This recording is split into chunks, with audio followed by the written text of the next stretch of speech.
Errezikla Birziklatu elkarteko kidekin gaude, hain zuzen ere Robert Sarna eta Laida Rodriguez dauzkagu gurekin. Eta datozen minutuetan elkarteko proiektuen inguruan hitz egingo dugu, hain zuzen ere hilabete honen amaieran zabor bilketa bat egiteko asmoa zenuten, baina azkenean bertan bera gelditu da, ez? Hori da. Ezin izango dugu antolatu eta hurrengorako ja datorren proiektuetan pentsatzen eta hurrengo bilketan pentsatzen gaude jadanik. Horixe da, ez da erreza izan behar zabor bilketa bat antolatzea, ez? Ze lan dago horren atzetikan?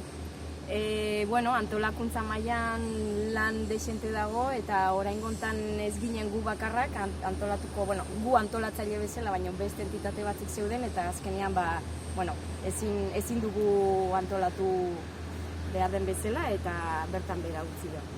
Eta ez da antolatu behar zenuten lehenengo zabor bilketa, ze bildu duzue aurreko bilketetan? Hau da, zer da gehien topatzen dituzuen hondakinak normalean? Hori igual depende ze zonatan egiten ditugun, ez? Ibaietan, azkenean latak, plastikozko botillak, plastikoak, poltsak, azkenean, denok badakigu, ez nolako bi urteak pasari den, pandemia buruzko arazoa, eta azkenean gaztiak hemen Irunen biltzen dira hor pixka bat marisma ondoan, ibaiaren ondoan, eta azkenean badakigu hori bere kaltea egiten dutela. Horixe da, galdetu behar nizuen ez dakit oraintxe antzematen alduzuen Irunen bereziki kaltetuta dagoen espazioren bat edo bereziki zabor bilketa behar duen tokiren bat. Zorionez eta zoritxarrez Errezikla Birziklatura argazki desiente bidaltzen dizkigute, non hondakin horiek azaltzen diren eta jendea abisatzen gaitu. Eta batez ere gazteria biltzen den toki horietan ondorioak daude. Adibidez, Rekondo, Paskier eta Bidegorri horren luzeran hor asteburutan biltzen dira eta ondorio emaitza ikusten dugu bidaltzen dizkiguten argazkietan. Gero ere, zemar dugu mendietan, azkenian jendea libre da, orduan asko igotzen dira mendietara eta hor egiten dituzte beraien farrak edo, eta azkenean eramaten duten gauzak han usten dituzte eta, badakigu dagoela hor egiteko lana. Horixe galdetu behar nizuen, konfinamenduaren ostean ematen du mundu guztia berriro naturara itzuli zela, naturaz disfrutatzeko sekulako irrikarekin, baina horrek ere bere ondoriak izan ditu, ez dakit nabaritu duzuen batez ere konfinamenduaren ostean, horrek berriro gora egin duela, ematen zuen konfinamenduaren ostean pertsona hobeak bihurtu behar ginela, baina ez dakit hori hala izan den. Hasieran igual ez, jendea Instagramen, Facebooken, hau aldatu behar dugu, ezin dugu hola jarraitu, Italian ibaiak nabaritzen ziren garbiagoak, mendiak ere, animaliak ikusten ziren pixka bat libre, eta gero pasatzen hori, eta ikusi dugu dena buelta eman duela, ez? Eta kagula olako ideia, ez? Azken finean arazoa berdina da, ez da ezer aldatu. Leno garrantzia beste gauza batzuei ematen genien eta oraingoan, saitu denez, kakotxen artean, arazoa hor jarraitzen eta ikusten da. Gainera orain hondakin gehitu zaio arazoari, orduan arazoa jarraitzen da. Horixe da, konfinamenduaren ostean eta batez ere pandemiarekin, maskarillak agertu dira tarteko, askotan zoritxarrez naturingurunean botzata aurkitzen ditugu, zuek ere hau nabarituko zenuten, ez da? Bai, asko. Gaina atzo egon nintzen pasiatzen Hondarribiko hondartzatikan, eta baziren eskularruak. Maskarillak azkenean poltsikotan eramaten ditugu, eta atzen ditugu giltzak edo erori daitezke. Eta azkenean ez konturatzen zatik, ez du pixurik eta ez du soinua egiten, orduan azkenean maskarillak nire uste ez dira botatzen. Igual, deskuidoz erortzen dira edo, baina eskularruak, gelak ere, gela txikiak, denetatik. Eta duela gutxi, adibidez, itsasoan menazten da ekimena bultzatu duzue, proposamen horrekin udalera jun zineten, eta azkenean martxan jarri da, ez?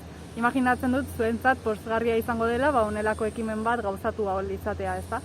Bai, harro gaude, zoriontsu eta zorionez udaletxera abiatu ginen eta harrera ona izan zuen.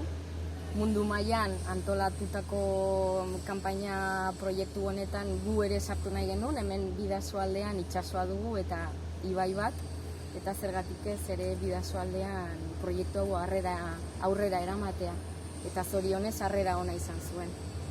Horren erakusle izango da ere, beharrezkoa dela, ez? Instituzioen implikazio hori, instituzioen laguntzan, kasu honetan Irungo udalarena edo Txingudiko zerbitzuena, baina eskertuko duzu ez zuek bezalako elkarteek horrelako laguntza jasotzea ere atzetik, ez? Bai, laguntza jasotzea oso garrantzitsua da gu bezalako elkarteentzako. Orduan, bai, oso konten. Baino, lana denona da. Ez bakarrik udaletxearena, ez txintzerrena, baizik eta gurea ere. Zuek adibidez, hori zaborbilketak antolatzen dituzue, kolektibo moduan, talde moduan egiteko jarduerak dira, ia divertigarri eta dena egiten dituzue, egoeraren barnean, baina azken finean hori bakoitzaren jarreran eta ekintzetan dago eragina, ez? Bai, azkenean gure elkartea kontzientziazio medioambiental, baina azkenean hiritarrak edo pertsonak jakin behar dute ezin dugula jarraitu. Denaz du balio. Etxetan egiten dugu biziklatu, gero txirrindak hartzen, baina hala ere egin behar dugu beste mugimendu bat, ezin dugu hola jarraitu. Eta ez bakarrik hondakin aldaketa edo bilketa hori egokia egitea, batez ere, nola esango genuke, ohitura aldaketan datza, ezuk adibidez Laida, Instagramen bazenuen Laida, El Rincón de Laida izeneko atal hori, eta jendearentzat oso baliagarria izango dela imaginatzen dut, ezta? Bueno, asmo horrekin egin nuen, baliagarria izatea eta jendeak ikus dezan beste kontsumo motak badaudela jasangarriagoak, ez dugu zergatik beti erosi behar, baizik eta etxean ere gauzak egin ditzakegu.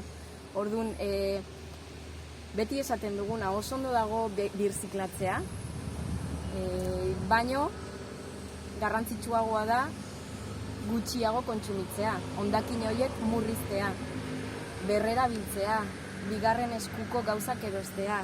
Orduan, zorionez gaur egun baditugu aukera horiek, geroz eta mugimendu horiek geroz eta garrantzi gehiago hartzen ari dute, eta gure gatik hasten da. Gure etxeetan, lehengoan gunean esan den bezala, itsasoa gure etxeetan hasten da. Eta Instagrameko atal horrekin,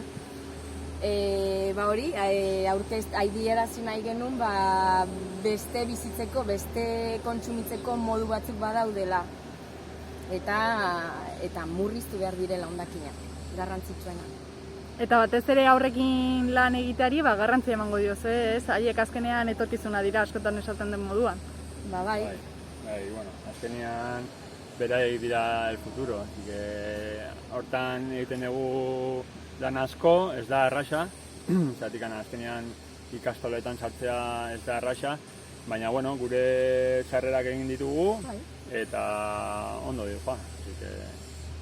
Eta azken finean hori egiten duzuen lan guztia sare sozialen erabilera egoki edo arduratsu baten islada da, ez? Azken finean askotan kritikatu ohi dira sare sozialak, baina zuena bezalako ekimenek azaltzen dute dela alde positibo hori ere. Azkenean sare sozialak doaineko erraminta da, eta guretzat oso interesgarria da, eta azkenean jende gaztiak dena dakate sare sozialak, Instagram, igual ja Facebook ez hainbeste, baina Instagramen azkenean lan asko egiten dugu eta gazte askok ezagutzen gaitu saietan ikusteagatik, así que, uste dut erramienta oso berezia dela eta beharrezkoa. Eta elkarrizketarekin amaitzeko konta iguzue, zeintzuk dira zuen urrengo proiektuak edo ze ekimen aurrera eramateko asmoa duzue? Bueno, ekinak garbiketekin jarraitzeko asmoa dugu eta hori da gure lan egiteko modu garrantzitsuena edo horrekin bai jarraituko dugu. Ditugu buruan ja hainbat garbiketa antolatzeko toki. Eta gero badaude beste proiektu batzuk, baina oraingoz Gurentzako gordeko ditugu, ez ditugu azalduko. Bai, azkenean elkartea du bakarrik txaborbiketak egitea. Ere baditu bere proiektuak, beste motakoak, baina horretarako behar ditugu behar dugu dirua eta jarraitu lanean hori ateratzeko. Azkenean hondakin garbiketak egitea ona da, naturarentzako, eta guk hori jendea ikus dadin, baina azkenean gure proiektuak ere badaude beste proiektu batzuk ditugula kabu eraman. Noski, primeran honekin gelditzen gara, zuen pausoak gertutik jarraituko ditugu eta ikusiko ditugu zeintzuk diren proiektu horiek. Mila esker gure galderak erantzuteagatik. Mila esker zuei.